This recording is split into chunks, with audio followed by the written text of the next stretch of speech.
XIIIe siècle, octobre 1248, un certain Ibn Baytar, herboriste, très réputé, décide de partir du Caire pour aller à Damas. Peut-être d'abord quelques mots pour nous brosser le portrait de cet homme. Qui est-il?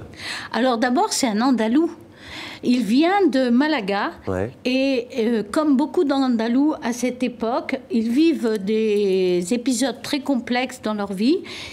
Ça va être bientôt la reconquête, les villes sont plus de reprise et tous ces savants décident de partir dans les lieux de culture qui sont le Caire, Damas et en général tout le Moyen-Orient.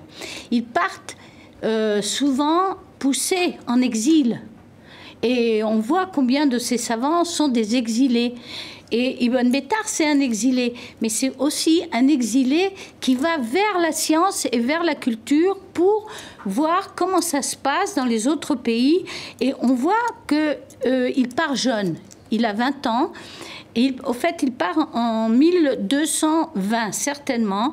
Et ils partent non pas pour pèlerinage, comme beaucoup faisaient à l'époque, ils partent pour aller rencontrer d'autres connaisseurs de ce monde. Alors justement, il y a le neveu de Saladin, le sultan d'Égypte et de Syrie, qui est malade, qui est inquiet.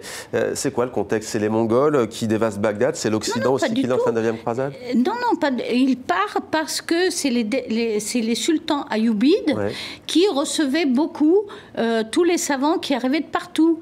Et ils partent parce qu'ils savent qu'ils seront bien accueillis au Caire. Ibn Baytar devient tout de suite médecin des herboristes dans les hôpitaux du Caire et il va aller aussi à Damas. En fait, on sait il est résident au Caire.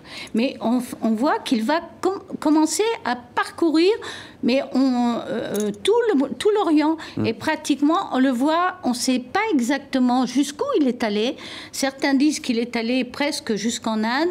Non. À mon avis, il est allé beaucoup le plus loin en Arabie. Mais au fait, il partait pas tout seul. Il partait avec d'autres pèlerins et des pèlerins qui étaient de toutes sortes. D'ailleurs, mon histoire, j'essaye de la remettre dans ce contexte géopolitique avec énormément de voyageurs. Et d'ailleurs, à Damas, il veut surtout confier à une certaine Seti Asifa, connue sous le nom de la botaniste de Damas, le traité des simples et des aliments auquel il travaille depuis longtemps, depuis 40 ans. C'est la suite d'ailleurs de la botaniste de Damas que vous aviez déjà écrit aux éditions Éric Bonnier. Oui, alors la botaniste, ça c'est un peu... j'ai voulu remettre ce voyage de tous ces savants dans leur contexte aussi de la société. Et plus que l'Égypte et plus que l'Irak, où il va aussi, c'est à Damas où ils étaient le mieux reçus. D'ailleurs, à Damas, il y avait des grandes communautés de Maghrébins et aussi de toutes sortes de gens qui arrivaient et qui discutaient beaucoup.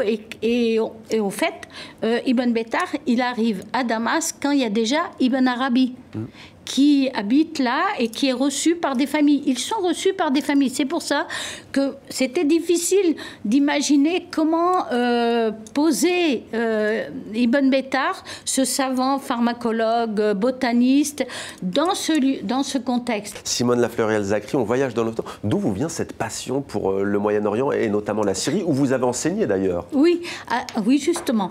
Et au fait, je voulais revenir sur le mot de passeur. Au fait, tous ces savants sont des passeurs, comme les musiciens, etc. Et ils n'ont pas de frontières.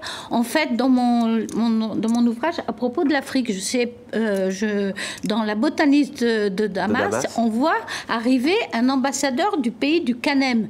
C'est parce qu'on ne parle jamais des relations qui allaient du Maghreb par l'Afrique jusqu'au Caire et puis partout.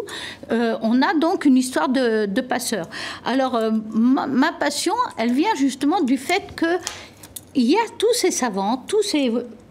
savants, c'était pas seulement, il y a aussi ces commerçants, ces poètes, ces chanteurs, ces musiciens, ces écrivains. Enfin, on a tout le monde qui vont d'un endroit à l'autre. À l'époque, ils y allaient facilement parce que dans cet empire musulman, la langue était la langue de passage, c'était l'arabe. Et c'est ce qui fait qu'ils pouvaient communiquer entre eux.